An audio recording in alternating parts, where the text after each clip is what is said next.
Donc l'idée de cette petite séquence qu'on va passer ensemble, c'est de vous présenter le dispositif, de vous présenter qu'est-ce qui a été fait jusqu'à présent et d'avoir différents témoignages de personnes qui ont à la fois organisé des NEC locaux, mais aussi d'Éric Ferrari, qui est directeur de l'aménagement numérique du territoire et qui est à l'origine des premières assises nationales de la médiation numérique qui sont déroulées il y a 10 ans à Ajaccio en Corse et qui va nous parler un petit peu de cette période de 10 ans qui s'est écoulée depuis ces premières assises. La première chose qu'on aimerait faire aujourd'hui, c'est vous présenter un petit peu le dispositif NEC locaux. Donc là, vous êtes un NEC national, mais cette marque, elle se décline au niveau local. Et je laisse Caroline et Amélie vous en dire un peu plus sur ce format-là au niveau local. Bonjour à toutes et à tous. Je suis Caroline du programme Société numérique de l'Agence nationale de la cohésion des territoires.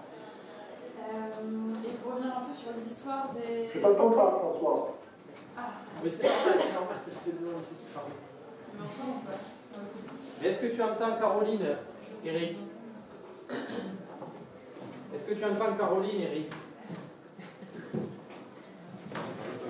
Ils le sont, excusez-moi. Voilà, c'est bon. Pour revenir rapidement sur l'histoire de numérique en commun, à la base, en fait, nous, il y a 4 ans, on a dû écrire la stratégie nationale pour un numérique inclusif. Et on s'est dit que pour le faire, le but c'était évidemment de réunir toutes les parties prenantes, tous les acteurs concernés autour de la table. Donc aussi bien les opérateurs de services publics que les collectivités territoriales, que les associations, les médiateurs numériques, les aidants, etc. Et on a décidé, en même temps qu'on a co-rédigé cette stratégie-là, on ne décide pas forcément de créer une communauté, hein, elle existe déjà, mais on a décidé de l'outiller, de proposer tout un cadre pour que ces personnes-là puissent se réunir tout au long de l'année et construire ensemble les outils dont elles ont besoin pour travailler au quotidien. Et donc on a monté la justement, on n'a pas monté la communauté numérique en commun, elle existait mais on l'a outillée. Donc ce qu'on a fait, c'est qu'on a créé une marque dont l'État est titulaire, mais on met cette marque à disposition de tous, donc cette marque c'est numérique en commun. L'objectif c'est que donc, chacun puisse l'utiliser.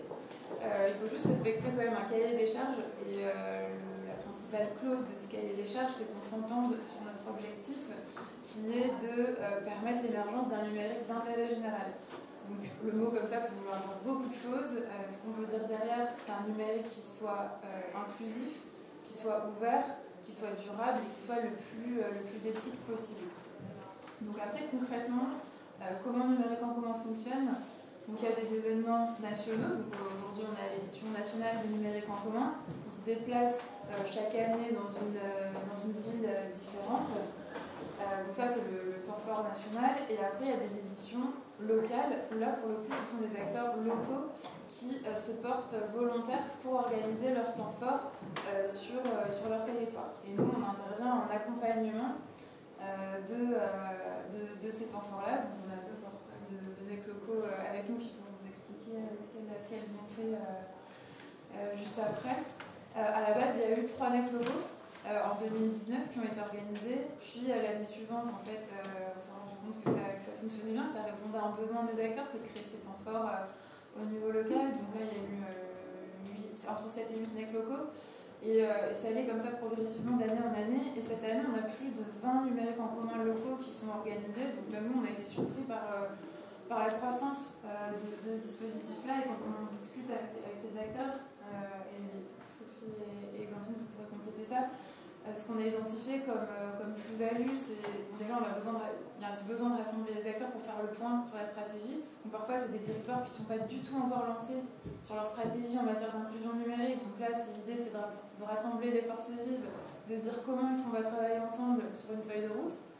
Parfois la feuille de route est déjà en place, donc l'idée c'est de se dire comment est-ce qu'on fait mieux ensemble, comment est-ce qu'on s'organise aussi pour faire des étapes chaque année, parce qu'en fait souvent les porteurs de NEC locaux l'année d'après réorganisent un NEC local.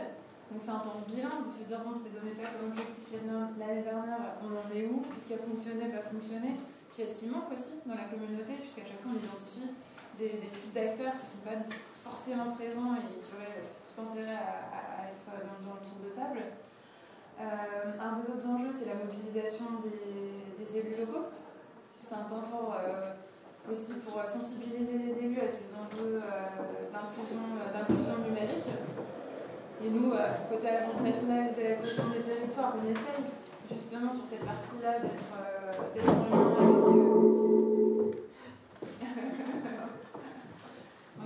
en lien avec les élus pour faire ce travail de sensibilisation et de pédagogie. Et voilà à peu près pour les grands enjeux. Peut-être juste dire qu'il y a des NEC à des échelles assez différentes, comme vous pouvez le constater. C'est rare qu'on fasse ça. À l'État, on aime bien en général que ça soit bien standardisé, bien clair, et là, c'est pas le cas. Ça peut être à l'échelle d'une ville, à l'échelle d'une interco, à l'échelle d'un département, à l'échelle d'une région. Pour l'instant, nous, on ne met pas de critères vis-à-vis de ça, parce qu'on considère qu'à chaque fois, ça répond vraiment aux besoins des acteurs et que s'ils le souhaitent, en fait, on souhaite plus être en accompagnement plutôt qu'à essayer de recadrer ça et à leur dire non, il faut absolument que ce soit à l'échelle départementale. Donc là-dessus, c'est quelque chose qu'on laisse assez libre pour l'instant. C'est juste qu'on ne peut pas évidemment accompagner tout le monde. Donc on essaie à chaque fois quand même de s'assurer qu'on a des projets de qualité. Et là, les porteurs que vous voyez, ce sont les porteurs qui répondaient aux cahiers des charges qu'on a proposés. Mais je ne sais pas si vous complétez peut-être sur l'accompagnement qu'on propose. Oui, bonjour à tous, Amélie Naquet. Je travaille avec Caroline au sein du programme Société numérique, notamment sur les NEC locaux. Et donc, effectivement, sur la question de l'accompagnement qu'on propose, on aide déjà de manière financière ces projets-là à hauteur de 5 000 €. Pour certains projets, c'est beaucoup. Pour les projets qui ont la plus grande ampleur, c'est surtout une aide, mais c'est toujours important de le souligner. Et après, on accompagne également, notamment avec François, qui anime la masterclass, sur tout ce qui est programmation. Donc on oriente les porteurs de projets sur les thématiques qu'ils souhaitent aborder. Donc parfois, ils ont une idée très claire, ils se disent on va parler inclusion numérique. Et avec François et Caroline, on essaye de leur dire inclusion numérique, ça peut être une entrée, mais ça peut permettre après de détendre sur d'autres sujets plutôt liés à l'intérêt général. Donc est-ce que on peut ouvrir par exemple à l'ouverture des données, est-ce qu'on peut ouvrir à la souveraineté numérique, donc de guider un petit peu sur ça. Après, très concrètement, sur l'événement, on a des personnes qui travaillent avec François qui peuvent intervenir sur l'animation d'ateliers, de masterclass, soit pour animer des temps un petit peu descendants, soit pour animer des ateliers participatifs.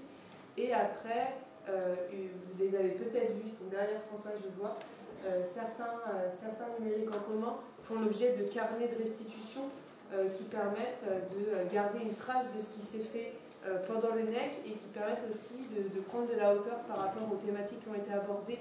Donc c'est vraiment une documentation globale autour des NEC locaux et à la fin on aura vraiment une bibliothèque de tous ces événements à la fois concrets et à la fois un petit peu, j'allais dire universitaire, pas forcément, mais plutôt sur du contenu qui prend de la hauteur.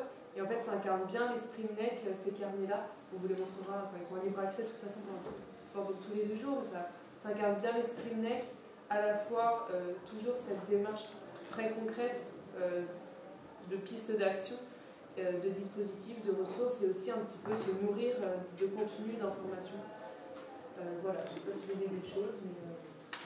Oui, il ne me semble pas qu'on aura l'occasion à la fin un peu de cette présentation vraiment de prendre vos questions et d'échanger. C'est aussi, je crois que c'est aussi le rôle de cette masterclass qui a un drôle de terme. C'est pas vraiment une masterclass, c'est plutôt un échange et un dialogue avec vous et de l'info. Alors, je le disais en introduction et l'idée qu'on a eue pour cette séquence-là de NEC, c'était d'avoir une discussion avec Eric Ferrari, que je vais mettre à l'écran ici, qui nous voit depuis tout à l'heure et qui nous entend, mais voilà, qui nous voit maintenant en plein écran. Alors, Eric est à Ajaccio. Donc, Eric, vous êtes directeur de l'aménagement numérique du territoire en Corse. Et il se trouve qu'en 2011, il y a 10 ans, vous avez organisé les premières assises nationales de la médiation numérique. Ça venait pas de n'importe où, ça venait... je crois, d'une communauté de concernement autour de ces questions de l'inclusion. À l'époque, on parlait de fracture numérique. Et j'aimerais que vous nous parliez de ça, un peu des origines de ces concernements autour de l'inclusion numérique et qu'est-ce que ça a cristallisé en 2011, cette première assise nationale de la médiation numérique? Oui, est-ce que vous m'entendez bien tout d'abord? Oui. Très bien. Vous m'entendez bien? Oui. Parfait. Bonjour à tous, je m'appelle Éric Ferrin. Alors, je voulais juste, à titre introductif, vous dire que je vais vous raconter une histoire, en fait, une histoire telle que nous la voyons ici sur notre territoire. Pour autant, elle retrace une histoire particulière dans un territoire particulier et elle ne veut pas du tout être une histoire qu'on peut reproduire par un coupé-collé partout ailleurs. C'est justement un peu le cœur du sujet que je voulais aborder avec vous et partager avec vous. Je vais vous raconter donc cette histoire, c'est un récit, alors pas un récit d'un vieux combattant, parce que François, quand il m'a appelé, j'ai dit tiens, les vieux combattants de la médiation numérique qui vont raconter leur histoire avant de finir leur itinéraire professionnel ou intellectuel. Alors, je ne voudrais pas que je sois donc le vieux combattant, mais avant tout, je vais vous raconter donc ce récit. Je vais prendre pour ça un support qui est un support qui prend son origine dans une initiative qui avait lieu sur le plateau du Vercors, qui était les rencontres d'Autran. Lorsque j'ai investi des questions de médiation numérique, je vais pouvoir partager. Oui, je vais partager mon écran.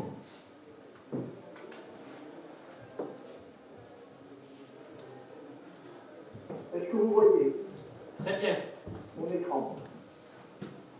Et donc, lorsque j'ai entamé des discussions autour de la médiation numérique en Corse, bien que nous ayons une initiative qui avait été lancée dans les années 2000, finalement, je me suis intéressé à ce qui se passait en France, et notamment à travers l'Artésie, en Île-de-France, qui était une association de promotion du numérique extrêmement dynamique. Et à travers son directeur, qui était Yannick Lambert, eh bien, j'ai été amené à rencontrer une communauté avec un esprit vraiment pionnier, qui était la communauté d'Autran. Alors, je vais vous passer quelques morceaux choisis d'Autran, de façon à vous rendre compte un peu de l'ambiance de ce type de manifestation. Alors, c'est la vidéo, François, qu'on va passer parce que j'ai...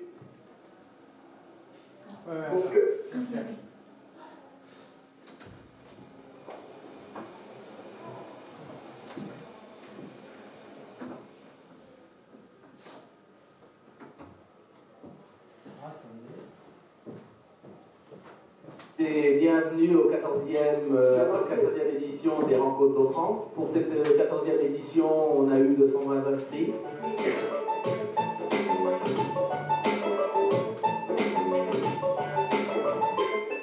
Mais cette conférence n'est pas au sujet du logiciel libre.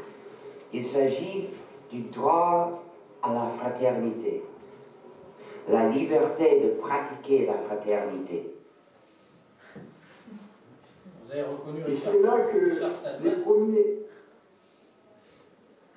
Exactement, Richard Stadtman, moi je l'ai rencontré à Autran, et comme vous voyez, il y avait une posture qui était extrêmement particulière, une posture un peu autour d'un Internet émancipateur, le logiciel libre, d'un mythe de l'Internet du savoir, qui est devenu un mythe maintenant, mais qui était vraiment une approche profondément humaniste et aussi profondément geek.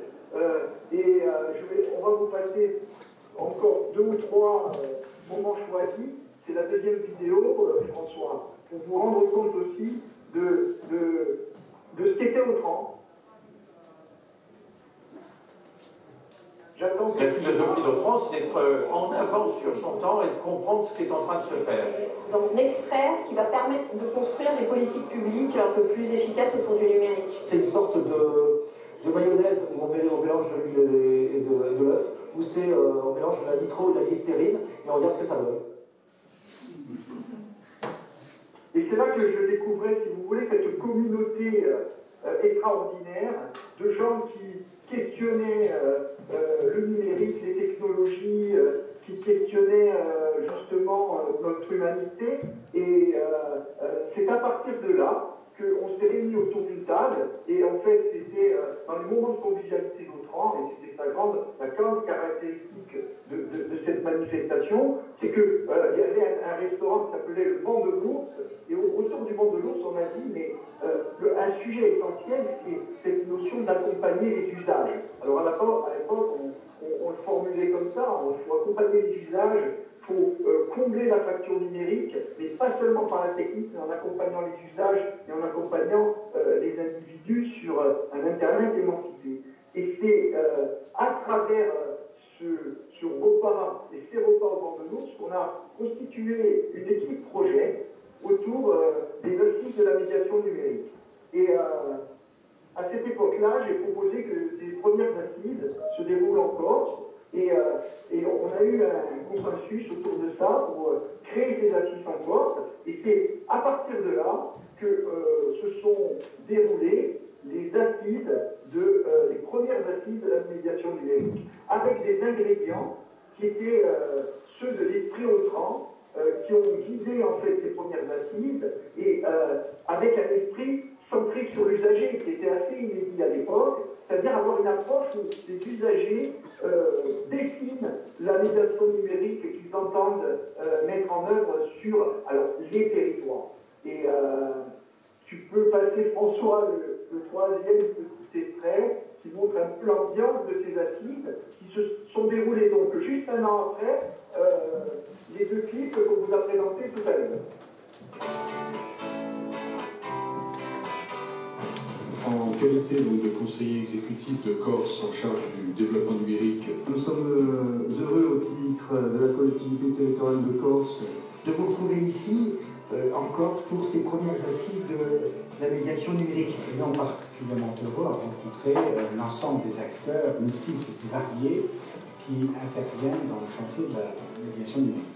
Donc du coup là, je vais tout simplement vous expliquer donc, ce qui va se passer et à quelle sauce vous allez être mangé à partir de maintenant. Les assises de l'accès public Internet aux multimédia, de l'appropriation aux technologies de l'information et de la communication, du développement des usages du numérique, de l'inclusion. On voit bien, Eric, des thèmes qui reviennent aujourd'hui et qui sont présents dans les mots qu'on entend même aujourd'hui, qu'on a entendu aujourd'hui à NEC. De quelle manière ces assises, elles ont dessiné, selon toi, une vision particulière du numérique en Corse que tu t'es attaché, me semble-t-il, à développer au sein de la collectivité territoriale?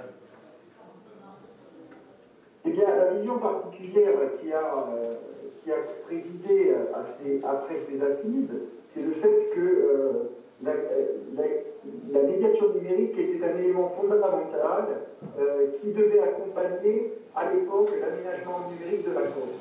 C'est-à-dire que nous ne pouvions pas envisager un aménagement numérique de la Corse si, à côté de cela, il n'y avait pas de la médiation.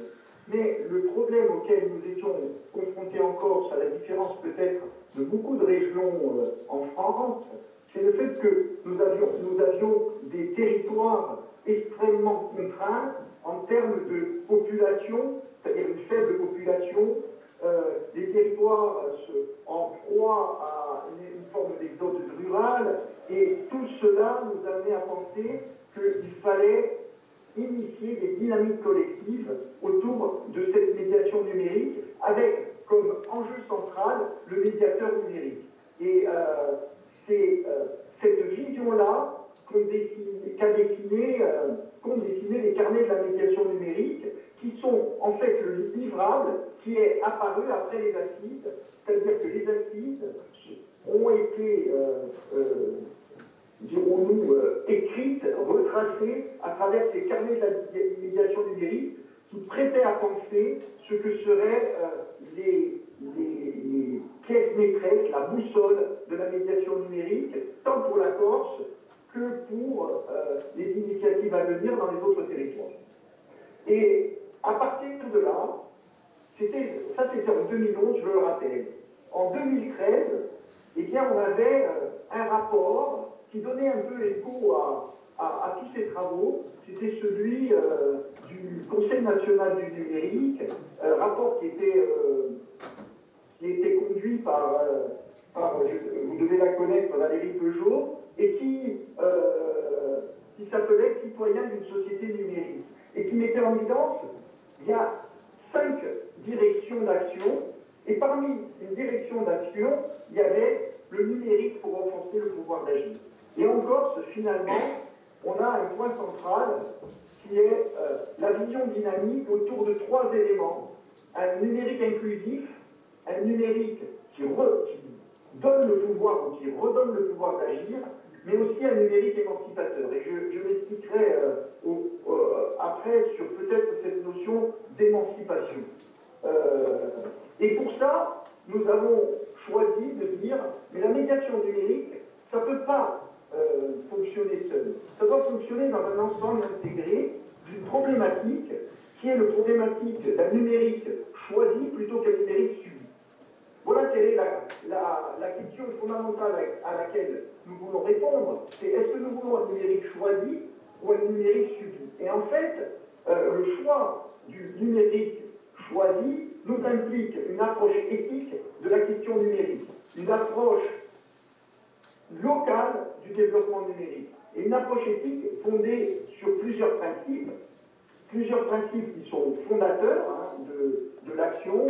C'est un numérique évidemment inclusif, démocratique, capacitant, équitable et protecteur, mais chacun peut s'approprier ces principes à l'échelle de son territoire pour faire et pour créer cet arbre que l'on a appelé Smarties, ou la poufier de la Corse, mais chaque territoire a son smart territoire. Et ce qui est étonnant, c'est que cette évolution-là, maintenant, on pourra en parler, mais elle est un peu accaparée par des intérêts industriels dans les approches smart city traditionnelles que l'on retrouve et portées par de nombreux constructeurs, mais ce n'est pas ça que nous voulons. Ce que nous voulons, c'est un numérique choisi. Et c'est pour cela que nous voulons aussi que le déterminisme technologique ne soit pas celui qui nous aliène, mais nous voulons, par rapport à ça, nous émanciper. Et en quelque sorte, couper un peu les ponts de cette notion, à partir du moment où une technologie apparaît, c'est une bonne technologie. Je continuerai, et puis peut-être après je vous laisserai la parole. Et ensuite, nous avons dit, cette vision émancipatrice, c'est quoi? D'abord, la première vision émancipatrice que nous pensons fondatrice, c'est la conscience du territoire. Une conscience territoriale. Une conscience que l'on est et que l'on vit dans son territoire, et que son territoire a une identité, a des caractéristiques, et que ces caractéristiques, elles sont différentes en fonction d'un territoire à un autre. Ensuite, autour de ça, eh bien, il s'agit de servir l'intérêt général, de mobiliser l'intelligence collective, et pour nous en Corse, de catalyser les énergies. Parce que souvent en Corse, nous avons des petites étincelles d'énergie qu'il faut fédérer pour créer des dynamiques de projet et revenir sur cette conscience territoriale. Voilà un peu le cercle vertueux, émancipateur, que pour nous représente aujourd'hui la médiation numérique. Alors, c'est vrai qu'on est bien loin des outils de la médiation numérique. On est sur une approche qui est devenue une ambition territoriale. Et cette ambition territoriale, si on n'y adhère pas, nous pensons que nous n'allons pas au bout de ce que nous allons pouvoir faire au service du territoire. Et c'est cette intelligence territoriale, avec des dynamiques collectives, qui mobilise l'intelligence des hommes et des forces vives du territoire, c'est une force transformatrice du projet qui va permettre de changer notre environnement. Et qu'est-ce qu'il faut changer ici? C'est une prise de conscience que les prédations sont nombreuses, tant sur notre environnement, sur notre patrimoine territorial, tant sur les contraintes de paupérisation qui pèsent sur nous, les contraintes aussi de changement climatique. Donc tous ces enjeux-là, si nos médiateurs numériques, et là j'en reviens au cœur du sujet aussi, si nos médiateurs numériques n'ont pas conscience qu'on a une ambition territoriale à partager et à mettre en dynamique, eh bien, nous pensons que nous passons un peu à côté du sujet. Voilà, je vous remercie folklore numérique. Merci. Si vous avez des questions, voilà la petite histoire que je voulais vous raconter. Pour autant, elle n'est pas, je ne peux pas graver dans le marbre, mais je veux vous la présenter pour discuter avec vous et avoir votre avis. Je voulais juste finir par un petit point quand même dont il faut que je vous parle. Nous avons, au titre de la région, sur la base du discours que je viens de vous tenir, demandé 2 conseillers France Numérique. Et nous avons expliqué que nous, régions, nous devions être le catalyseur de cette démarche.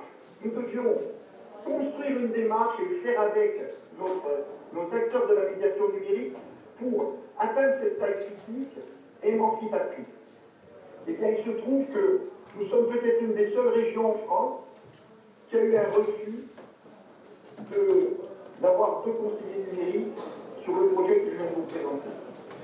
Nous avons eu un refus qui émane non pas de la MECNUM, soyez rassurés, parce que je pense que la MECNUM a une certaine empathie sur les initiatives que nous prenons et un regard empathique aussi sur tous les territoires. Et ce refus est venu du préfet. Parce que, à travers ce discours, eh bien, quand on est encore et qu'on porte ce discours, eh bien, j'ai bien l'impression que parfois, on nous fait des procès d'intention. Et je regrette franchement que notre dossier de demande de médiateur numérique au titre du France Relance ait été refusé par notre préfet. Voilà pour conclure. Et je suis preneur de toutes vos questions. Merci Eric. Est-ce que tu peux te remettre peut-être ta vidéo? Voilà.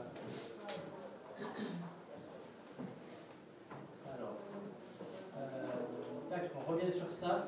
Merci donc pour ces questions. Moi, je vous propose qu'on continue. On continue et je pense que les questions, si vous avez des questions pour Eric, on les prendra plutôt en session à la fin, les unes à la suite des autres. Moi, je voulais revenir avec vous un petit peu sur ce que présentait Amélie. En fait, depuis l'année dernière, avec une petite équipe de 4 personnes, et désormais on est une équipe un peu plus conséquente, on a proposé au programme Société numérique de les accompagner sur une narration commune, sur un fil rouge de ces événements numériques en commun. Caroline et Amélie le disaient, en fait, on a des événements qui sont totalement différents les uns des autres, par leur taille, par leurs ambitions, par les sujets qu'ils traitent, par les collectivités qui les organisent. Des fois, c'est des hubs territoriaux pour un numérique inclusif, souvent, c'est des conseils départementaux, des fois, c'est des métropoles, etc., etc. Donc, on a décidé de lancer une forme d'enquête sur les dynamiques qui se mettent en place pour organiser ces événements numériques en commun, dynamiques qui témoignent de tout un tas de stratégies territoriales pour un numérique inclusif, un numérique d'intérêt général assez différentes les unes des autres. Et on a décidé d'en faire des carnets, non pas des carnets pensés comme des actes de ces événements-là, de ces assises territoriales. À une autre époque, on appelait ça les assises territoriales de la médiation numérique. NEC, c'est quand même un peu plus court et un peu plus facile à fixer. Et donc, on a décidé donc pas de faire des actes, mais plutôt de se dire, ok, on va constituer un petit duo, un journaliste, un chercheur et une chercheuse, et se dire, qu'est-ce qu'on voit, nous, dans cette dynamique dont on est témoin en venant sur le NEC. Et on a fait tout un tas de petits carnets, donc il y en a beaucoup qui sont en cours, donc ça c'est notre petite équipe, donc on a 2 journalistes qui viennent faire des reportages, des interviews, des regards croisés, des entretiens croisés, et ensuite on a un autre regard plutôt recherche, regard expert et pas prise de hauteur, parce qu'on n'est pas plus intelligent que vous, mais je pense qu'on est capable de mettre en relation ce qui se fait sur un territoire avec des choses qui se font ailleurs, des travaux de chercheurs, etc. Donc on essaye de construire tout ça. Et qu'est-ce qu'on en retient, pour vous dire rapidement qu'est-ce qui ressort de ces 7 premiers cahiers qu'on a fait en 2020? Eh bien, on se rend compte qu'en fait, les stratégies qui existent aujourd'hui sur les territoires français, je parle bien de l'ensemble des territoires français, métropole et les départements et régions d'outre-mer, eh bien, on se rend compte que beaucoup d'acteurs de l'inclusion numérique, de la médiation numérique, de la culture numérique, du travail social, des collectivités territoriales positionnent sur ces questions, sont en manque de repérage, d'outils de diagnostic et de repérage des fragilités numériques sur leur territoire. Certains en ont adopté, certains en ont construit, mais beaucoup sont en manque d'outils. Et ces carnets sont aussi un moyen de faire circuler des choses qui existent, des outils qui existent. Un très bon exemple, c'est l'indice de fragilité numérique, qui a été développé en Occitanie, mais qui a été amélioré en région Nouvelle-Aquitaine, avec le travail de la Charente-Maritime et de la communauté de métropole de La Rochelle. Vous ne m'en voudrez pas si je fais des erreurs sur les intitulés, mais en tout cas, il y a plein d'outils qui existent comme ça. Ce qui ressort également des volontés qui existent sur les territoires de construire un numérique d'intérêt général, eh bien, c'est la nécessité de créer ce qu'on a appelé des nouvelles alliances au service de l'inclusion numérique, c'est-à-dire faire en sorte que des entreprises notamment s'associent à des associations d'intérêt général, à des fédérations d'éducation populaire, à des collectivités territoriales pour créer des actions partenariales et créer des actions qui soient au service de l'intérêt, au service du numérique d'intérêt général. Ce qu'on voit également aussi, c'est apparaître des nouvelles échelles d'action et de coordination des acteurs de l'inclusion numérique. Ça, Églantine, tu pourras en témoigner tout à l'heure, puisque tu es directrice d'un hub territorial pour un numérique inclusif de la région de France. Et on se rend compte qu'il y a des nouvelles échelles de projets, des nouvelles échelles où on peut mener des actions qui sont en train d'apparaître et qui sont plutôt efficaces. Ça, on a des retours de ton côté, du côté du hub RINOC aussi en Occitanie, du côté du hub Inora en Auvergne-Rhône-Alpes et du côté du hub UBIC en Nouvelle-Aquitaine. Ce qui apparaît aussi très important dans ces réflexions qu'aujourd'hui on court en France, c'est la figure de l'aidance numérique et de la requalification des métiers de médiateur d'accompagnement numérique. Il y a beaucoup de travaux qui sont en cours sur le sujet et on a vraiment des choses qui sont en train de se caler. CNFS est un premier pas vers là, vraiment une espèce de professionnalisation et de reconnaissance de ce métier de conseiller numérique à une échelle nationale. Mais il y a beaucoup notamment les travailleurs sociaux se posent beaucoup de questions sur la requalification des assistantes sociales, des assistantes en économie sociale et familiale, etc. Ce qu'on a constaté aussi à travers cette première série de carnets, cette première partie de cette enquête qu'on mène, c'est qu'il y a beaucoup d'interrogations et d'énergie sur les nouvelles formes de lieux de médiation numérique. Là, si je vous dis tiers-lieu, bon, vous êtes à numérique en commun, c'est quand même quelque chose qui ressort et qui doit être travaillé. Je n'ai pas le programme en tête, mais c'était travaillé tout hier, puisque hier, la journée complète était consacrée aux fabriques de territoire. Donc, cette question des tiers-lieux est quand même tout à fait centrale dans ces actions qui existent sur les territoires français d'inclusion numérique.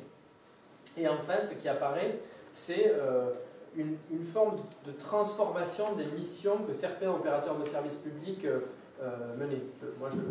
J'ai beaucoup travaillé par exemple avec les caisses d'allocation familiale et on se rend compte dans tous les territoires, que ce soit dans l'Allier, que ce soit à La Réunion, que ce soit dans le département en Occitanie, enfin sur beaucoup de NEC qu'on a couverts, on a des CAF qui sont en train de se dire il faut qu'on soit partie prenante, par exemple, des hubs territoriaux pour un numérique inclusif, il faut qu'on forme nos agents d'une nouvelle manière, donc ça c'est quand même des choses qu'on voit ressortir.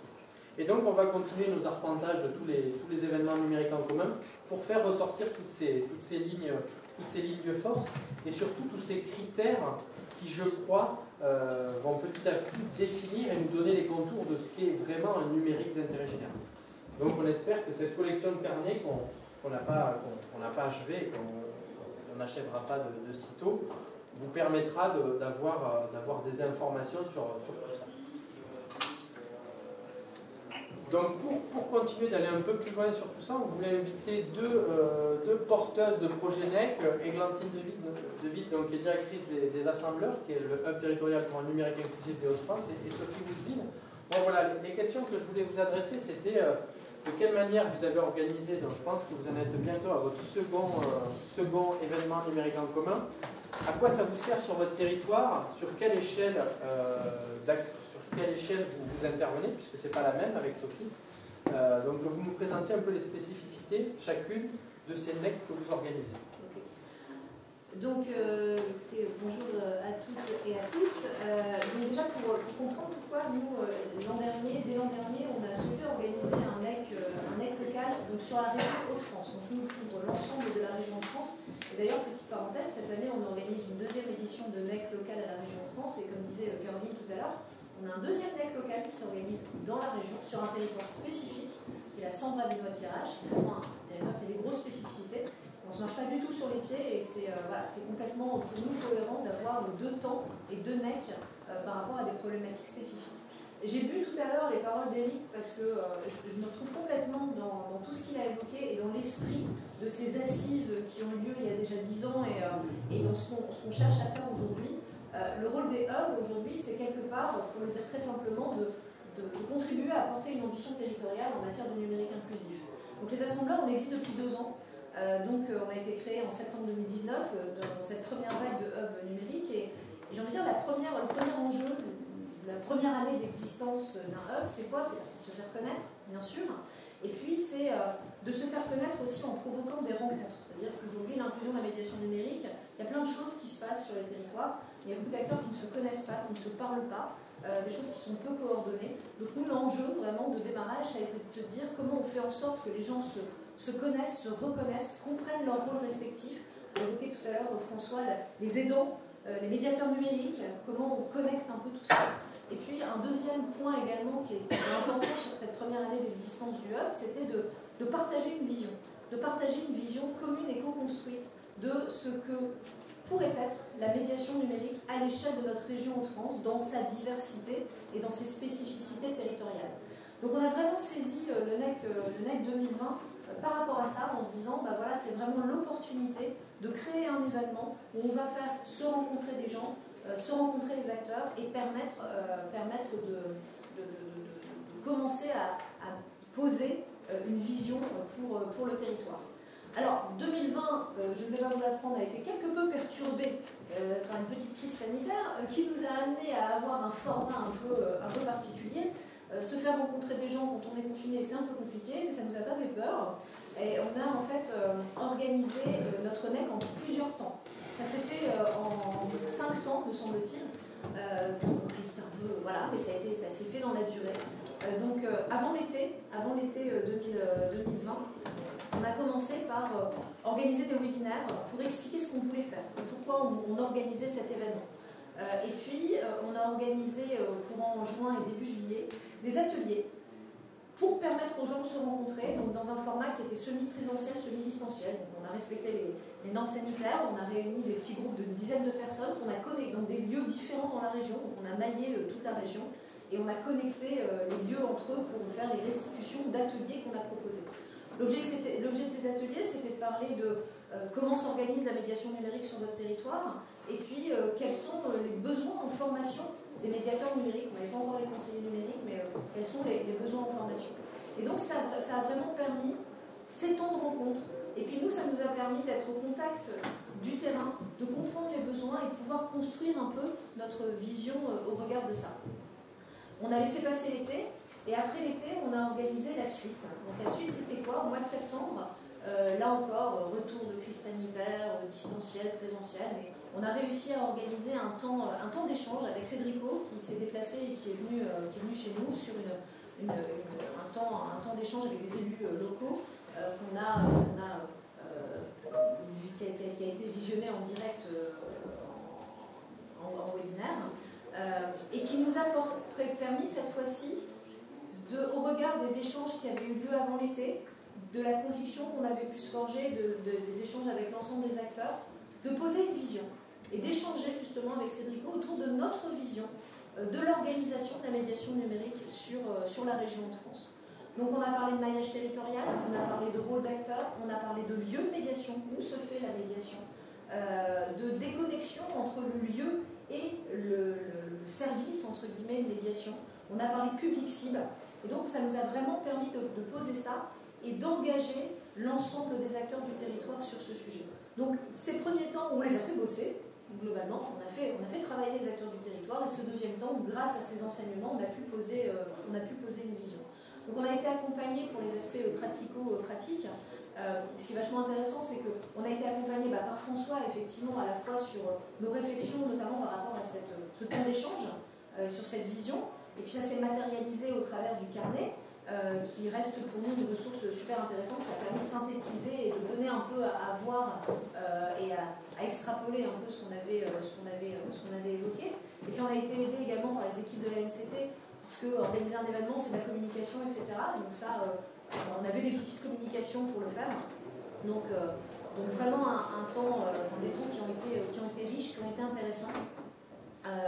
On a eu, simplement pour quelques chiffres, sur ces différents temps, on a quand même réussi en tout à regrouper à peu près 450 personnes. Donc voilà, par petits bouts et même avec les contraintes sanitaires. Donc on était plutôt contents de ça. Et aujourd'hui, le résultat, c'est qu'on a permis à l'échelle de la région d'identifier les acteurs, de les faire se parler et puis d'identifier des initiatives locales qui étaient intéressantes et qu'aujourd'hui on continue à accompagner. La suite, c'est quoi? La suite, bien sûr, ça ne s'arrête pas à cet événement, c'est tout ce qu'on fait maintenant depuis un an, depuis ce NEC-là. Et puis, l'étape suivante qu'on veut poser, c'est notre prochain NEC, puisqu'on organise un NEC local 2021, qui va se dérouler le 30 novembre. Et pour nous, c'est un peu la suite de ce qu'on a fait l'année dernière, c'est-à-dire un an après, un peu plus d'un an après.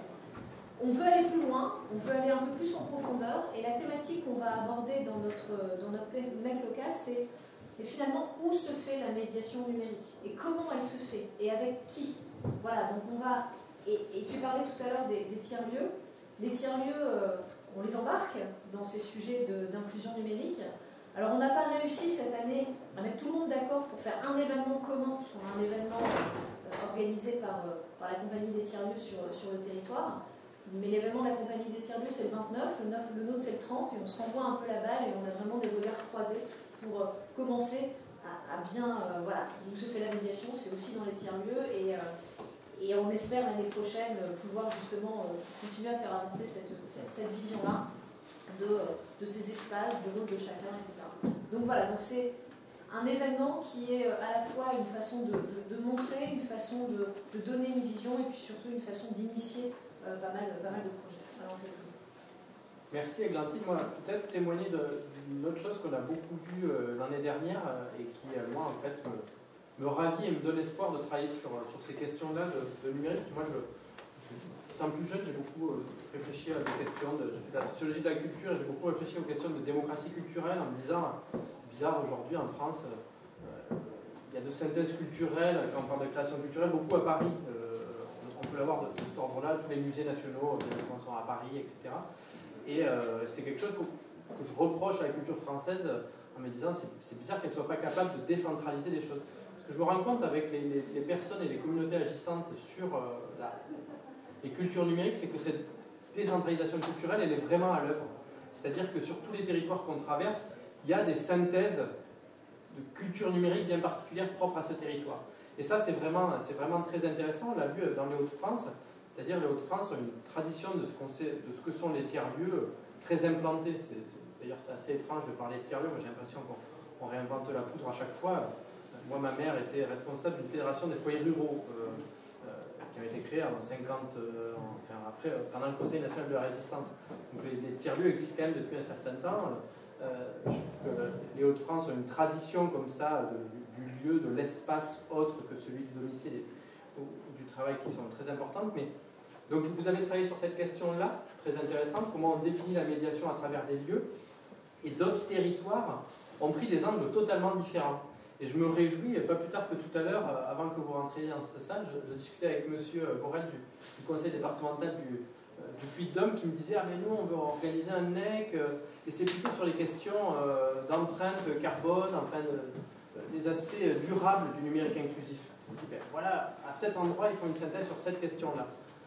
À midi je discutais avec des gens de Chambéry qui me disaient ah, « Nous on va organiser un NEC et puis on travaille vraiment ça avec la scène nationale de notre territoire qui va faire une programmation artistique sur ces questions-là, on va utiliser un tiers-lieu qui est implanté au sein de leur théâtre. » Voilà, ici aussi synthèse sur ces questions-là culturelles qui ont été travaillées à un autre endroit, par exemple c'est dans le conseil départemental du Vaucluse, où on avait vu le festival d'Avignon qui nous expliquait de quelle manière ils font acte de culture numérique pour des publics jeunes, à travers tout un tas d'actions de publics lycéens et collégiens. Là, on a discuté aussi en Seine-Saint-Denis, il va y avoir un NEC en novembre, me semble-t-il, si je ne vous dis pas de bêtises, mais je me perds dans mes agendas, où ils vont beaucoup réfléchir à la question du sport. De quelle manière, à travers les clubs sportifs, etc., on peut faire acte de médiation numérique, d'inclusion numérique. Donc voilà, il y a tout un tas de territoires. Je vois Cassandra qui est ici et qui représente un territoire bien particulier, qui est celui de l'Anjou et de la Guyane. Donc il y a tout un tas de personnes, tout un tas de stratégies différentes les unes des autres, mais qui œuvrent dans un sens commun qui est celui de ce numérique d'intérêt général. Et moi je me réjouis, Eric nous racontait sa manière d'envisager le numérique inclusif en Corse, je me réjouis en fait de cette pluralité des approches qu'il y a aujourd'hui de l'inclusion numérique. Et je pense que ça a bien été compris par le programme Société numérique qui ne défend pas à travers cette marque NEC une vision unique de la médiation numérique et de ce que doit être le numérique d'intérêt général. Et je me réjouis aussi de ces différences de format qu'il y a dans les événements. Vous avez fait des ateliers, etc. D'autres événements se servent plus des NEC pour être un moment de synthèse bien particulière et de présentation de travaux qui ont été faits auparavant.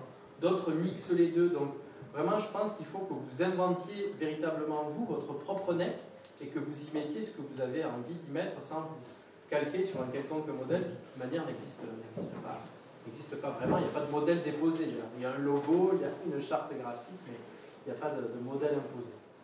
Pour passer à un autre modèle, Sophie, est-ce que tu veux bien un peu nous témoigner? Donc toi, tu as organisé 2 NEC aussi, puisqu'il est passé. Ouais. Puisque vous avez un événement que vous avez un peu renommé numérique en commun, mais donc moi c'est plutôt à l'échelle du territoire métropolitain de Bordeaux. Donc c'est pas une échelle régionale, c'est plutôt une échelle métropolitaine. Est-ce que tu veux bien nous en dire quelques mots? Bonjour tout le monde, je suis Sophie Boudeville, à Bordeaux Métropole. Donc Bordeaux Métropole, en gros c'est la ville de Bordeaux et 27 communes autour, donc 28 communes au total, près de 900 000 habitants à peu près. Voilà. Et donc on a organisé effectivement un NEC, le 3e en août dernier, sur un format université d'été.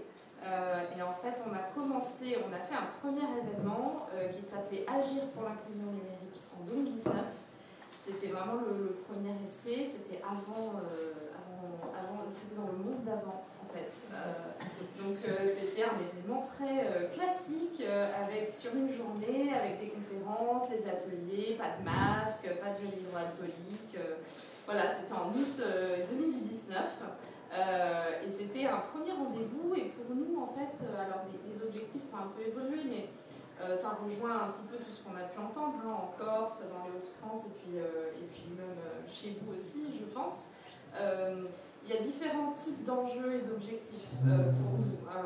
À l'origine, il y a, donc sur l'événement 2019, on était vraiment plutôt sur un modèle B2B, donc plutôt fédérer la communauté des acteurs sociaux. En fait. Donc c'était vraiment pas ouvert au grand public, c'était pour que tous les acteurs sociaux puissent échanger, discuter. Donc il y avait vraiment la dimension fédérer une communauté, en gros, d'acteurs.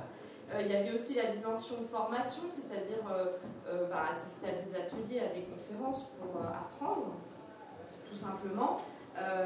Une dimension veille, ça qu'on a toujours eu, parce que après, comme tu disais François, je pense que les NEC c'est à la fois l'histoire de son territoire et puis c'est aussi des gens qui le font.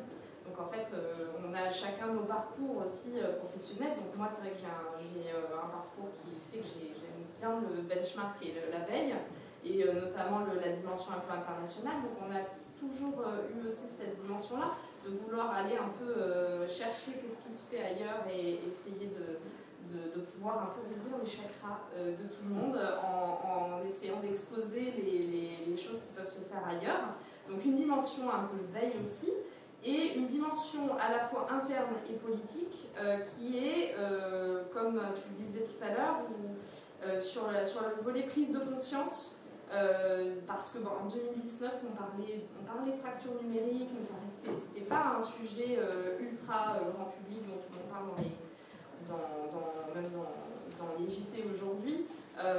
Et donc il y avait ce volet-là, prise de conscience, pour que politiquement on ait de l'appui, c'est-à-dire monter un événement, monter un temps là pour que le politique, nous, au niveau local aussi, s'empare du sujet, comprenne que c'est un sujet et comprenne qu'il y a des gros enjeux et qu'il faut des moyens et il faut de l'argent. Donc il y avait aussi cette ambition-là pour nous, au niveau là, pour le coup, au sein de la direction aussi, donc à la fois en interne et puis auprès de nos élus. Voilà, donc, et aussi évidemment donc, sur le volet communauté, je reprends un petit peu aussi ce que tu as dit, c'est aussi partager évidemment l'ambition territoriale, donc auprès de la communauté, auprès des politiques, enfin, c'est un petit peu la liste un peu des objectifs et des enjeux, il y en aurait probablement d'autres. Donc ça c'était en 2019, on a fait donc un format, on était presque 200, et des tables rondes, des ateliers, un temps un peu convivial entre midi et deux. Là, je rentre un peu plus dans les questions logistiques, mais qui sont importantes. Ensuite, en 2020, alors en 2020, du coup, nous, on a fait partie des projets NEC, donc vraiment, l'événement qui s'appelait Agir pour l'inclusion numérique est devenu Agir pour l'inclusion numérique en commun, donc c'était un moment un peu hybride, et puis c'était hybride à tous les plans, puisqu'évidemment c'était en 2020, et on a commencé à réfléchir à la préparation d'événements pendant le confinement, donc on commençait à travailler la production, la programmation, la ligne éditoriale pendant le confinement, donc entre mars et mai, pour un événement au mois d'août, et on n'avait aucune idée de quelle sauce on allait être mangé, quoi, en gros. Et on a pris la décision au mois de mai de maintenir l'événement, mais de le faire sur un format à la base qui devait être hybride, et puis finalement qui s'est fait 100% en ligne, parce que en fait, c'était pas du tout possible d'accueillir du public. Donc là, pour le coup, on a changé, tous les formats ont été changés, en gros. On est parti sur on a créé en fait une chaîne éphémère, en quelque sorte, hein, c'était vraiment un média en ligne. On a créé un site web sur lequel on a diffusé tous les programmes, et sur les formats, on a produit, donc et du coup on a étendu, c'est pas possible de faire une journée en ligne évidemment, donc on l'a fait sur une semaine. Fin août encore, on a gardé cette date, et on a fait des conférences, des formats plus table ronde. On a travaillé avec les acteurs de la communauté pour travailler sur la programmation, pour essayer de trouver les meilleurs horaires aussi. Enfin, tout était nouveau quand même, hein, parce qu'à l'époque, on faisait quand même partie un peu on a un peu essuyé les plâtres sur ces formats-là, et donc on a interrogé la communauté, à quelles heures vous voulez suivre les programmes, quelle durée de programme. On a tout rétréci. On a fait des ateliers flash de 30 minutes, on a fait des conférences de 45 minutes pour pas avoir 2 heures devant l'écran. On a quand même fait une plénière d'ouverture, une plénière de clôture qui était en direct, avec ouverture avec Cévico, le ministre qui s'est joint à nous aussi à distance. Voilà, je ne vais pas rentrer trop dans les détails. On avait une plateforme avec inscription. Donc ça c'était du coup collecte de données, déclaration de fichiers, enfin tous les trucs un peu sympas qui viennent avec tout ça. Voilà, et on a eu à peu près 450 participants sur la semaine, avec des pics à... je vais vous dire des bêtises, donc je ne vais pas vous dire des pics de connexion, je me souviens plus. Mais voilà, donc plein de formats différents, donc c'était quand même... et on a monté un plateau télé dans un musée de la ville qui était partenaire avec nous. Voilà, je ne vais pas vous en dire beaucoup plus sur cette session-là. Et là, on vient de faire la 3e édition, donc un autre format, encore une fois, puisqu'on évolue avec la pandémie, évidemment. Et donc, on a fait un format université d'été cette année. On a gardé encore la fin du mois d'août. Pour la dernière année, je pense qu'on va choisir une autre date parce que ça fait 3 ans que j'ai pas de vacances d'été. Et que bon, en fait, le reste de l'année, on se dit, je vais prendre un autre moment. En fait, non, il n'y a jamais d'autre moment. Voilà, c'est assez prenant. Et puis finalement, cette année, moi, j'ai remarqué que les gens ont vraiment déconnecté et vraiment débranché pendant l'été. Donc, ce qui était un avantage des autres années parce qu'en fait, le format, la date est pas mal parce que c'est juste avant la rentrée, donc les gens reviennent de vacances, ils ont quand même envie de se revoir et tout. Mais cette année, ils ont quand même vraiment débranché et on a eu beaucoup plus. C'était plus compliqué d'arriver à capter les gens, à monter les programmes et tout. Donc je pense qu'on décalera un peu l'année prochaine. Et donc un format université d'été, on a fait sur 2 jours avec du coup, des nouveaux formats. On a monté un plateau télé aussi pour pouvoir avoir du en ligne. On a fait des ateliers en présentiel. On a organisé un cocktail avec les élus et tout. Donc, on avait des gens, c'était incroyable. Et voilà. Et juste, je finis là-dessus parce que je vais être un petit peu longue, si tu veux, on pourra mettre le clip si tu veux. En gros, pour vous faire un petit peu et voilà, cette année, donc je dirais, donc la première année c'était en présentiel et c'était la première édition. La deuxième année, hybride sur une semaine.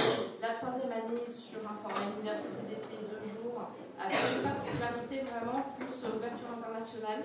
Là, on avait l'intervention de l'adjointe au maire de Barcelone, avec qui on a vraiment avancé sur des projets concrets aussi en parallèle sur d'autres sujets, mais ils sont très très actifs sur tout ce qui est inclusion numérique à Barcelone. Et voilà, toujours cette ouverture de chakra et dimension internationale qui est, je trouve, toujours très intéressante et qui rajoute quelque chose. Voilà. On avait le président de la métropole qui est intervenu cette année sur le sujet. Et alors évidemment, c'est aussi parce qu'avec la pandémie, on parle beaucoup plus d'inclusion numérique. C'est devenu un sujet, clairement un vrai sujet de société. Mais en tout cas, pour nous, à Bordeaux Métropole, entre 2019 et 2021, suite à 3 AGINUM, 3 NEC locaux, on a doublé nos moyens. On a vraiment pu augmenter aussi nos moyens, on a embauché. Et c'est vraiment un sujet maintenant qui est vu au niveau du cabinet, au niveau de la présidence de la métropole, comme un sujet clé, un sujet d'importance. Alors évidemment, ce n'est pas que grâce au NEC local, mais ce genre d'événement, pour moi, un événement évidemment, n'a aucun intérêt, mais cet événement, c'est un porte-voix, et ça permet de donner des coups d'accélérateur à tous les autres projets qu'on peut monter autour de l'inclusion numérique. C'est un moment aussi, c'est une date en fait, on prend date. Et donc, pour tous les projets qu'on a autour de l'inclusion numérique, ça nous permet de dire, il y a l'événement qui approche, qu'est-ce qu'on va pouvoir montrer sur l'installation de bornes Wi-Fi publiques, sur l'observatoire qu'on est en train de créer à la métropole, sur un peu tous ces sujets. Et ça vient donner des coups d'accélérateur, ça vient rythmer la vie de l'inclusion numérique sur le territoire. Et je dirais, pour ouvrir un peu sur la suite, pour moi, la suite, c'est donc la marque, c'est AGINUM, c'est devenu AGINUM, pour l'inclusion numérique qu'on a lancé, c'est AGINUM et NEC. Pour moi, c'est l'utilisation de cette marque doit aller au-delà de ce temps ponctuel. C'est que dès qu'on fait des événements, des temps, tout au long de l'année, en fait, on fédère la visibilité des acteurs sociaux. C'est utiliser cette marque en fait comme une marque pour l'inclusion numérique et pour tous ces temps, donc les ouvertures de bornes Wi-Fi, j'en parlais, ou des choses comme ça, et pouvoir multiplier les actions.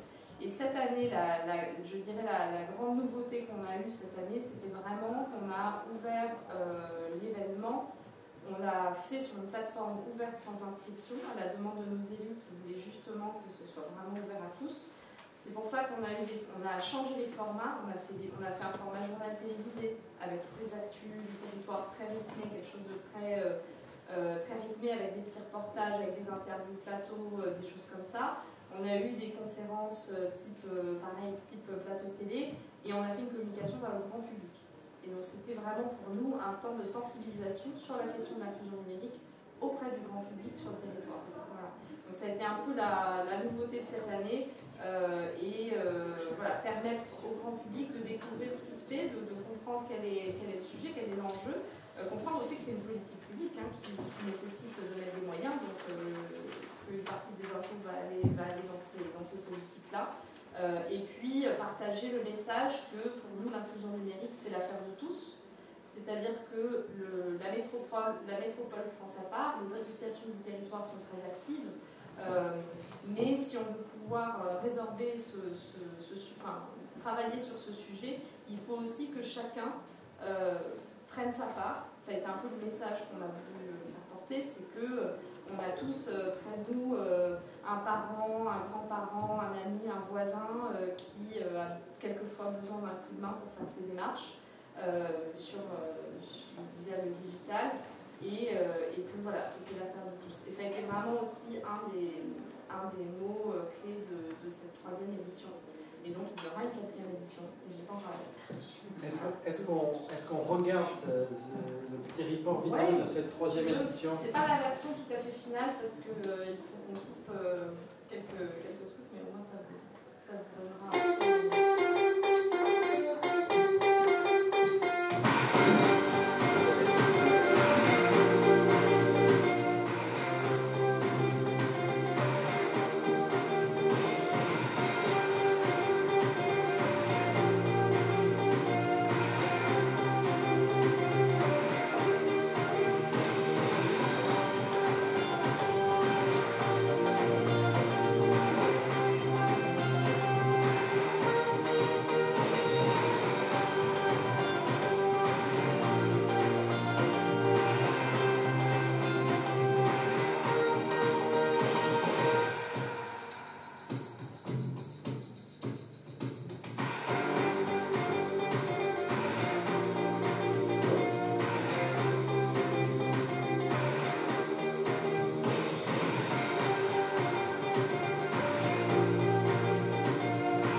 finale parce qu'on n'a pas encore mis le NAC évidemment.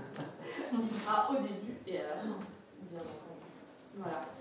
Merci pour cette présentation. Alors on a la chance d'avoir un autre organisateur de NEC qui est présent, Nicolas Rosel, qui a de multiples casquettes. On serait beaucoup trop long de toutes les dire ici pour ce NEC national. Mais donc vous pouvez poser des questions à la fois à Caroline, à Amélie, à Églantine, à Sophie, à Nicolas, à Fabien. Et Fabien, moi je t'ai connu sur un NEC local, en Creuse, donc il y avait même en 2018. Oui, c'est ça, 2019. Les premiers NEC conventionnés. Fabien, vas-y. C'était une question pour Sophie. Justement, le NEC en Creuse, nous, on avait ciblé essentiellement deux publics, c'était les élus et les professionnels de l'accompagnement social qui faisaient remonter beaucoup de détresse vis-à-vis du numérique.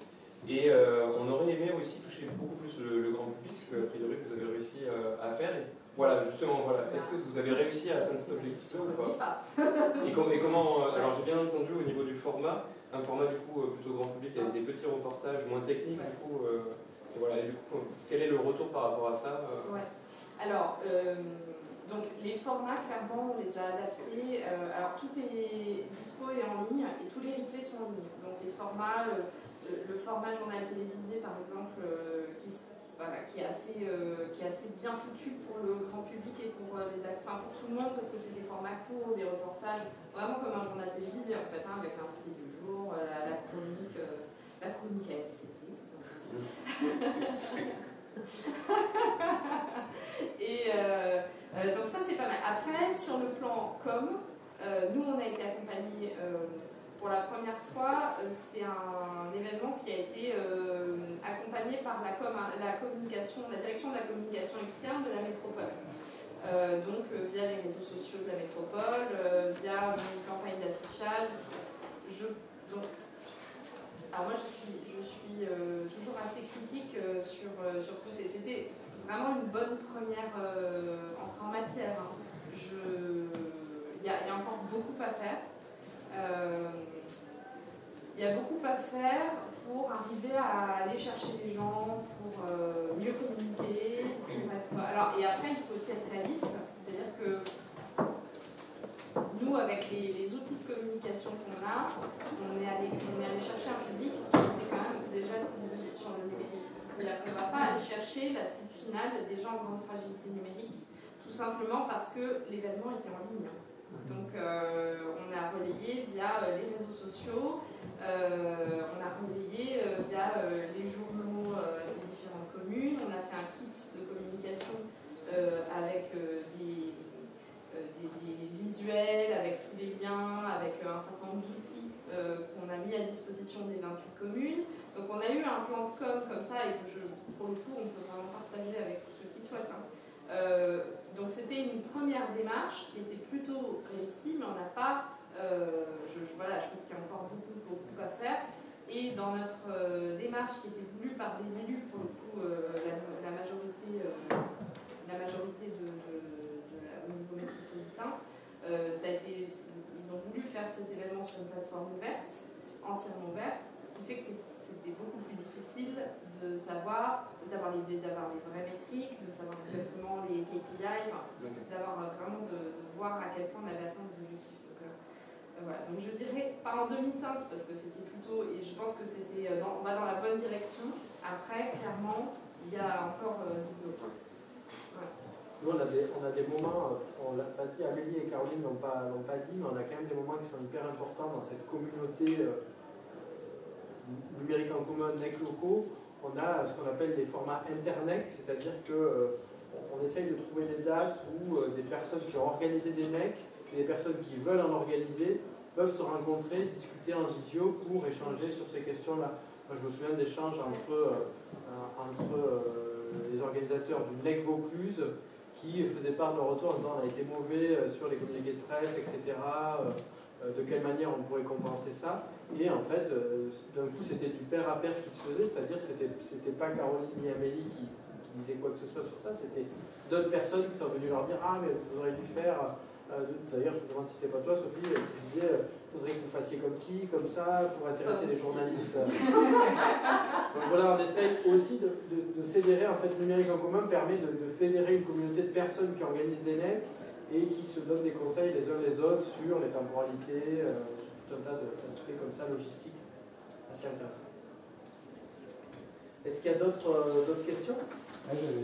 J'avais une question. On est en plein apprentissage qu'on va organiser, on est de Chambéry, on va organiser un NEC le 1er avril 2022, c'est pas un poisson d'avril, c'est pas le 1er avril. Et quand on a commencé à échanger avec les élus et tout, moi les élus ils m'ont dit mais comment on va embarquer les acteurs économiques sur une thématique comme ça de la médiation et de l'inclusion. Et j'ai pas su trop répondre, parce que c'est vrai qu'on n'a pas un tissu d'acteurs qui est encore très sensible à ça. Et donc je voulais savoir dans vos expériences respectives, est-ce que c'est une communauté que vous avez su mobiliser? Et comment, par quel levier, voilà, si vous avez des conseils à nous donner. Ouais. Alors, moi, clairement, depuis le tout premier NEC, moi, je veux toujours embarquer les acteurs économiques. Je viens plutôt de cet univers-là, en fait, à la base. Donc, c'est aussi, encore une fois, les gens et qui va piloter le truc qui voient ça. Pour moi, c'est important parce que sur un territoire, on ne peut pas laisser la moitié du territoire sur un côté, sur des sujets comme ça qui sont cruciaux et qui sont des sujets, comme tu disais, d'ambition territoriale. Donc il faut embarquer tout le monde. Ceci dit, une fois que ça on l'a dit, c'est super, c'est une bonne intention. Après, c'est pas forcément toujours évident. Donc pour nous, ça s'est fait surtout cette année. Alors déjà l'année dernière, moi j'avais sensibilisé parce que je fais très régulièrement. Alors en fait, nous à Bordeaux Métropole, on a une équipe autour de l'inclusion numérique. Moi, je suis pas directement économique. Je travaille avec eux, mais je travaille sur plein de sujets autour d'actions de valorisation, d'open innovation et de valorisation de l'action du territoire et d'ambition stratégique partagée en gros. Donc ce que je fais là sur l'inclusion numérique, je le fais aussi sur l'éducation, sur la data, sur la smart city, sur plein d'autres sujets. Et du coup, je suis en contact avec pas mal d'acteurs du territoire, French Tech, la CCI, un peu tous ces acteurs-là que je vois en fait pour plein de sujets. Et donc l'inclusion numérique, à chaque fois, j'en passe une couche. et cette année, donc l'année dernière déjà, je les avais sensibilisés en leur communiquant le programme. Je ne crois pas qu'ils intervenaient l'année dernière, je ne crois pas. Mais cette année, formés, pour le coup, ils intervenaient en fait. Parce que finalement, la transformation numérique des entreprises, aider les petits artisans dans leur démarche pareil de transformation numérique, il y a les programmes French Tech Tremplin, des choses comme ça. Donc dans le format JT, pour ça, encore une fois, était super, parce que ça permet de donner, c'est un porte-voix pour tous les acteurs en fait, qui veulent partager. C'est un peu comme ça que nous, on l'a formulé. On a dit, voilà, on va avoir ce JT, voilà les types de formats qu'on va avoir, il y a l'interview, il y a le reportage, machin, on a envoyé ça à tout le monde, dont ces acteurs-là, et donc on avait le délégué général de la French Tech qui est venu sur le plateau, on a diffusé une de leurs petites vidéos qui présentait les programmes qu'ils avaient, on a la CCI aussi qui a été partie prenante, et on a créé un atelier, on a un atelier qui est autour de l'Alliance de territoire pour l'inclusion numérique, dans lequel on a invité tout le tissu des acteurs, dont les acteurs économiques. Et donc là, la French Tech, la CCI, pareil, on avait fait des visios de préparation avec chacun de ces acteurs. Voilà, c'est un pré-embarquement indispensable en fait, parce qu'il faut vraiment pouvoir bien expliquer quelle est l'ambition, et puis mais pour moi, ouais, je pense qu'il faut vraiment qu'il soit au moins inclus dans les infos. Après, voilà, ça dépend des territoires, ça dépend des gens, quoi. Pour rebondir sur ce que tu dis, la question de la manière d'embarquer le monde économique, au-delà du NEC, c'est comment on embarque le monde économique dans la question de l'inclusion numérique de manière générale. Nous, en tant que hub, forcément, on s'interroge beaucoup sur la manière de les embarquer. Sur la première édition du NEC, on avait commencé à les aborder, on n'est pas allé plus loin, mais on a pris, j'ai envie de dire, une voie parallèle dans les actions qu'on met au niveau du hub, c'est que dans notre manière d'aborder la question de l'inclusion numérique, on a une approche qui est assez transversale, qui consiste à travailler avec les collectivités territoriales sur l'opérationnalisation de politiques publiques. Et après, on essaie aussi d'aborder la question de la médiation numérique de manière un peu plus verticale. Et l'un de nos axes verticaux est la question de la médiation numérique à destination des dirigeants de TPE. Et dans ce cadre-là, on va aller spécifiquement là-dessus, et dans ce cadre-là, les premiers acteurs avec lesquels on travaille sont les acteurs économiques, donc CCI, CMA, BGE, etc. Donc tous les acteurs de l'accompagnement des entreprises. Et par ce biais-là, on arrive sur un terrain qui est assez inconnu pour eux, où en fait ils mélangent complètement la question de la digitalisation d'entreprise et la question de la médiation numérique, parce que pour eux il n'y a pas de souci, mais quand on rentre un peu, ah oui, mais alors aujourd'hui vous accompagnez des dirigeants de TPE notamment sur des sujets de digitalisation, mais quand ils ne savent pas créer une adresse mail, vous faites quoi? Ah ouais, là on va regarder, mais ça c'est pas bon. Ok. Donc on a des gens dans ces métiers qu'on rapproche par ce biais-là.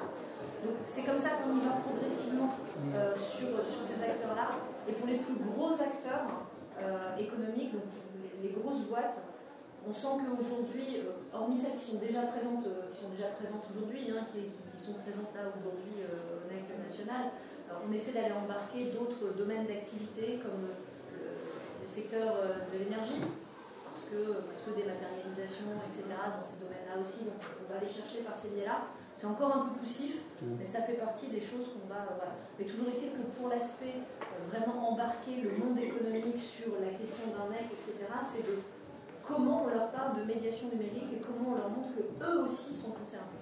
Aujourd'hui, on est sur les dirigeants de TPE, PME. La prochaine étape, c'est d'aller sur les salariés d'entreprise, plutôt dans des PME, où on parle de formation, mais à un moment, on ne se pose pas vraiment, et on parle de transformation digitale, mais on ne se pose pas la question de est-ce que déjà mes collaborateurs ont des compétences de base. On y va tout doucement. Rome ne s'est pas fait en un an, mais on sent que là-dessus, la crise sanitaire a aussi été un gros déclencheur, parce que déjà on en a beaucoup parlé, et puis dans les boîtes, on s'est rendu compte que quand on a mis tout le monde en distanciel, on avait des gens, et dans les collectivités notamment, et dans les entreprises, des gens qui étaient complètement largués, parce qu'être complètement à distance et faire des visios, c'était compliqué, voilà, on sait tous. Donc du coup, ça commence à donner des petites clémentines. Voilà. Et juste, moi je finis juste là-dessus, on a aussi monté un atelier en 2 parties sur la collecte et la redistribution de matériel informatique. Et là, pour le coup, cette fois-ci, on a vraiment embarqué les acteurs privés dans ces ateliers. qu'il y a plusieurs, je pense, il y a plusieurs leviers un peu d'intéressement. En ce moment, il faut battre le fer pendant qu'il est chaud pour continuer dans les analogies, avant que ça fasse un jour. Mais effectivement, la crise sanitaire, toutes les entreprises avec le télétravail sur son niveau, qui est en train de se passer. Et je pense qu'effectivement, elle est intéressée des CCI, notamment sur ces questions. Aller chercher un allié, une entreprise, et dire cette question chez vous, elle a été traitée comment? Et là, d'un coup, l'amener à un NEC en disant venez témoigner sur cette question-là, et qui voient d'autres personnes. C'est souvent des mondes qui ne se parlent pas entre eux. Et les hubs ont notamment cette vertu, c'est-à-dire arriver à faire parler, créer des dialogues entre des mondes qui ne s'adressaient pas forcément à la parole, pas par manque de volonté, mais des fois parce que c'est étanche, ces mondes-là, les uns dans les autres. Je pense qu'il y a vraiment une séquence historique, enfin, en ce moment, il perd une opportunité rare pour faire discuter ces mondes-là entre eux. Pour revenir sur ce que tu dis, ça c'est vraiment important, c'est que c'est assez hermétique et parfois c'est même, on a des premières réactions qui sont des réactions de rejet pour des questions purement concurrentielles. C'est-à-dire que quand on va dire à des gens en CCI, vous allez bosser, ce serait peut-être intéressant pour vous de bosser avec des opérateurs de médiation qui peuvent apporter un œil différent, ou là on va nous piquer parce que vous le savez, les chambres de commerce, les CMA, etc. sont aussi dans des situations économiques qui sont compliquées, donc sur des transformations modernes, où globalement ils ont plutôt l'impression qu'on va leur piquer leur boulot et qu'eux auraient intérêt à aller là-dessus. Donc c'est un dialogue qui met du temps à se mettre en place, mais quand on commence, et là on revient sur des échelles de projets, des échelles très locales, très localement on travaille sur la ville de Soissons. Soissons dans l'Hauts-de-France, voilà, tout le monde connaît Soissons en général, qui suit les cours d'histoire. Mais donc, sur la ville de Soissons, c'est là où on a vraiment réussi à faire travailler un tiers-lieu avec l'agglo, avec la commune, avec la CCI locale, pour monter des ateliers communs qui vont de la prise en compte de la difficulté numérique du dirigeant d'entreprise, et puis derrière, ça avec les opérateurs, les acteurs de la médiation, et derrière les consulaires qui vont reprendre la main sur la partie digitalisation. Tout le monde y trouve son compte, on a une offre territoriale qui est complète. Ça, aujourd'hui, on arrive à le développer à des échelles hyper locales. Et c'est intéressant, justement, dans le cadre d'un NEC, de venir témoigner de ces actions qui sont très locales, mais de voir comment on peut les essaimer un peu et comment on peut rassurer l'ensemble des acteurs sur le fait de, vu le sujet, ne vous inquiétez pas, il y a la place pour tout le monde. Enfin, voilà, et l'inverse est vrai dans ce que tu dis, c'est-à-dire que l'inverse est vrai, c'est-à-dire que moi j'ai vu des fédérations d'éducation populaire, des travailleurs sociaux qui refusent de parler au monde de l'entreprise. D'ailleurs, ces refus, bien souvent, le peu de situations que j'ai vues, il est plus compliqué de ce côté-là que du côté de l'entreprise. Je peux parler d'une expérience très pragmatique qui nous a amené vers le monde de l'entreprise, alors que je ne voulais pas obligatoirement y aller sur ce moment-là. C'est pendant le confinement. Une grande boîte du cognac, c'est bien, je suis un local du cognac, qui, pour une journée, donc, justement, par rapport à du mécénat, c'est-à-dire une journée de travail donnée par un salarié et qui vaut à du don de matériel pour le secours populaire. Je rencontre, parce que j'ai étudié ce contenu-là pour ça, je rencontre la RH, on parle un petit peu de médiation numérique, elle me dit mais c'est quoi cette truc? Et à un moment elle dit mais j'en ai besoin d'animation dans ma boîte et tout. Et je lui ai expliqué ce qu'était un espace de médiation, je lui ai dit mais c'est pas moi qui vais le faire, c'est l'espace de médiation d'à côté. Et voilà comment. Et on a réussi à le mettre en place de cette façon-là.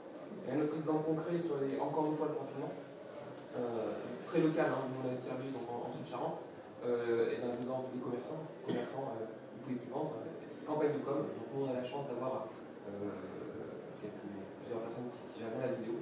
Donc on a fait, on est tous commerçants, une vidéo très rapide faite avec les collectivités. Et à partir de là on s'est dit, oui attendez, on vous propose quelque chose de gratuit, vous voyez jusqu'où on peut aller dans la com. Et maintenant ce serait bien vous-même de vous former. Et voilà. Donc ça rejoint ce que tu dis sur une action très courte, mais qui peut ensuite se démultiplier. Donc il faut trouver les bons exemples avec la bonne action sur son terrain de temps.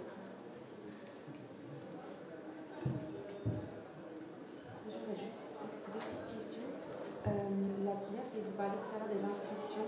Les deux premières étaient sur inscription chez vous, sur votre événement à Bordeaux, vous également, je crois. Oui, on a fait pour avoir un suivi. Et par contre, votre dernière édition n'était pas sur l'inscription. Est-ce que c'était une volonté justement dans le sens d'élargir les publics et de se dire finalement, même spontanément, en dernière minute, je peux venir parce que je ne m'engage pas sur quelque chose? Et finalement, est-ce que ça a fait une différence? C'est un peu, c'est à double tranchant. En fait, nous, c'était politique. Hein. C'est notre élu écolo, Delphine Jani, qui est conservateur du comité numérique et qui, à l'édition 2020, a dit il faut s'inscrire. Ça veut dire que vous collectez de la donnée. Est-ce que vous avez vraiment besoin de cette donnée? Et bon, je peux comprendre. En Enfin, les deux peuvent se défendre en fait. Le problème, et c'est ce que pour moi c'est de manière très claire, hein, je dis en gros, là on a la donnée, donc effectivement on sait, pour nous c'est quand même plus simple de savoir d'un point de vue, alors je dirais sur le volet B2B en fait c'est intéressant, enfin sur le volet acteurs du territoire, acteurs sociaux, de savoir qui s'est logué, sur quelle session, à quel atelier, c'est quand même plus simple. Là sur celle-ci, en fait tu avais des ateliers, donc les ateliers de travail en présence, c'était évidemment sur inscription, mais c'est même sur invitation, parce que comme on était sur Covid machin, on était vraiment sur invitation. Donc là on a la donnée, mais par contre sur le reste on n'a pas de données. Donc c'est bien parce qu'effectivement tu n'as pas de login, donc n'importe qui peut y aller quand tu veux, tu peux mettre le flux sur YouTube, enfin c'est beaucoup plus ouvert, par contre tu ne collectes pas de métriques, enfin c'est compliqué. Savoir le frein initial c'était plus lié à la collecte de données. Ouais. Déclaration fichier, CNIL, et puis collecte de data. Et ma deuxième question, c'était est-ce que sur vos événements respectifs, il y a un temps fort ou un moment, une thématique qui vraiment a marqué un petit peu vos deux dispositifs?